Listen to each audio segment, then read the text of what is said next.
Isang magandang hapon, buhay tracking. Mga idol, ito yung binigay sa ating halaan ng ating kaibigan. Yan, mga idol, ito yung sili na gagamitin natin. At ayan po, nagigisa na po ng bawang, sibuyas at luya ang aking tatay. At gamit po ang patis na katuwang na pangtimpla, mga idol. Ito po yung halaan na uulamin natin ngayon. Marami po yan, meron pa doon sa baba na nilinisan ng ating kaibigan. Yan, maraming salamat po sa ating idol na napakabait na nagbigay sa atin ng halaan upang magkaroon daw po tayo ng kainin ngayong hapunan. Sariwa-sariwa daw po yung halaan na yan, buhay tracking. Yan. Paborito po ni idol na kumain ng halaan o yung sa parting Katagalugan, yung kagaya nito na tulya kung tawagin. Pero ito po ang tinatawag na halaan talaga, mga idol.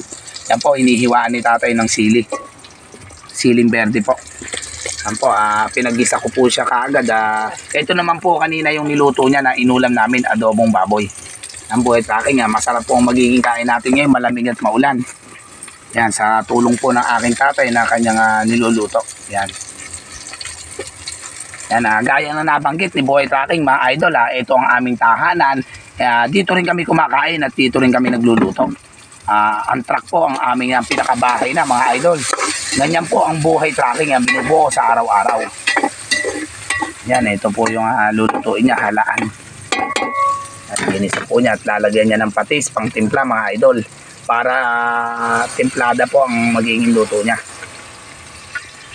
Yan, masarap po mamaya yan pag naluto, buhay tracking. Asin, yung garap po ng asin. Yan po rin. Yung verde. Yan, bukod sa naglagay na siya ng patis, maglalagay pa po ng asin, mga idol, para kumpleto ang timpla. Iba po ang paglalagay ng patis at iba rin ang paglalagay ng asin. Yan, mga idol. Yan, ito po ang halaan.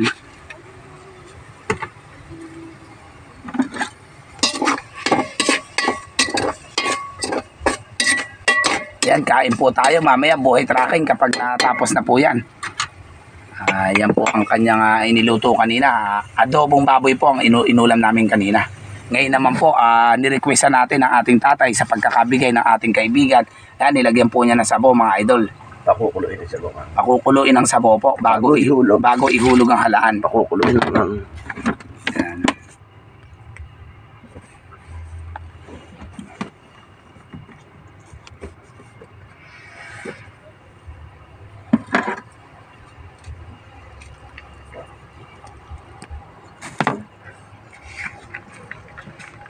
Ultay ka lahat.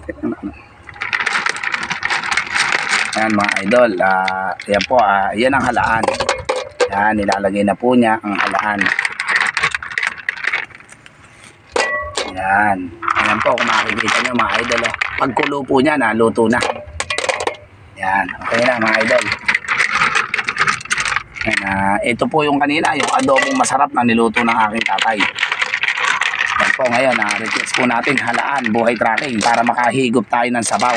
Kasi po sa dahilan na malamig dito. Yan ang mga kagamitan natin na mga idol. Meron pa tayo na hindi na wawalan sa atin palagi ang mga panluto na yan. Kailangan po sa biyahe yan, buhay tracking.